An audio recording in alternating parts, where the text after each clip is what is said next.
ഇന്ന് നമ്മൾ കളങ്കാവിൽ കാണാൻ പോവാണ് കേട്ടോ. ഈ വീഡിയോന്റെ കൂടെ തന്നെ ഞാൻ എൻ്റെ +2നെ കുറിച്ച് പറയാം കേട്ടോ. ഈയിടെയായിട്ട് ഞാൻ അത്രയ്ക്ക് സന്തോഷത്തിലൊന്നും അല്ല കേട്ടോ. ആരോടും ഒന്നും സംസാരിക്കാൻ തോന്നുന്നില്ല.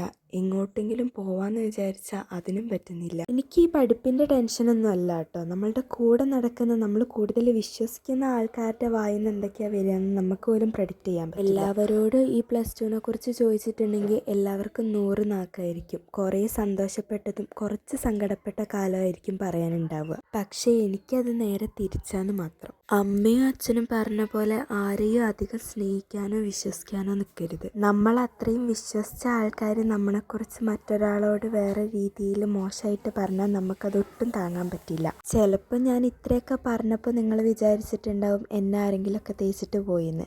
ആരെങ്കിലും തേച്ചിട്ട് പോയാൽ കൂടി ഇത്ര സങ്കടം എനിക്ക് ഉണ്ടാവില്ല. പക്ഷെ വർഷങ്ങളായി കൂടെ പഠിക്കുന്ന ഫ്രണ്ട്സ് പറയുമ്പോൾ ഒരു സങ്കടം. ഇനി നമുക്ക് സിനിമയ്ക്ക് പോയ കാര്യം പറയാം. ഞാൻ കുളിച്ചു വന്നപ്പോഴത്തേക്ക് അമ്മ മീനൊക്കെ വൃത്തിയാക്കി വറക്കാൻ വെച്ചിട്ടുണ്ടായിരുന്നു കേട്ടോ. ഞാൻ പിന്നെ മുടിയൊക്കെ കെട്ടിക്കഴിഞ്ഞപ്പോഴത്തേക്കും അച്ഛൻ വന്നു. അച്ഛൻ കുളിച്ചിറങ്ങുന്ന സമയം കൊണ്ട് ഞാൻ കുറച്ചു നേരം ഫോണിൽ കളിച്ചിരുന്ന് പിന്നെ ഫുഡും കഴിച്ചു. പിന്നെ അമ്മേൻ്റെ അടുത്തും അച്ഛൻ്റെ അടുത്തും കുറച്ചു നേരം തിന്നോണ്ടിരിക്കുക വഴക്കിട്ട്. പിന്നെ നേരെ നമ്മൾ വണ്ടി എടുത്തിട്ട് കളങ്കാവിൽ കാണാൻ പോയി. അച്ഛനും അമ്മയും കാറിനിറങ്ങി നടന്നപ്പോഴാണ് ഞാൻ ശ്രദ്ധിച്ചത്, 2 ഇനക്കുരുവികളെ പോലെ അവർ ഒരേപോലത്തെ ഡ്രസ്സൊക്കെ ഇട്ടിട്ടാണ് നടന്നു പോകുന്നത്. പിന്നെ ഞങ്ങൾ തിയേറ്ററിൽ പോകുന്നതിന് മുമ്പ് ചായ കുടിച്ചു കേട്ടോ. ഞങ്ങൾ അവിടെ എത്തിക്കഴിഞ്ഞിട്ട് ഞങ്ങൾക്ക് അരമണിക്കൂർ ഇരിക്കേണ്ട വന്നു കേട്ടോ. കാരണം ഞങ്ങൾ വഴുകുന്നു വിചാരിച്ച് നേരത്തെ അങ്ങ് പുറപ്പെട്ടു. എന്തായാലും എല്ലാവരും കണ്ടിരിക്കേണ്ട നല്ല മൂവിയാണ് കളങ്കാവിൽ. എല്ലാവരും പോയി കാണാം. ടാറ്റാ.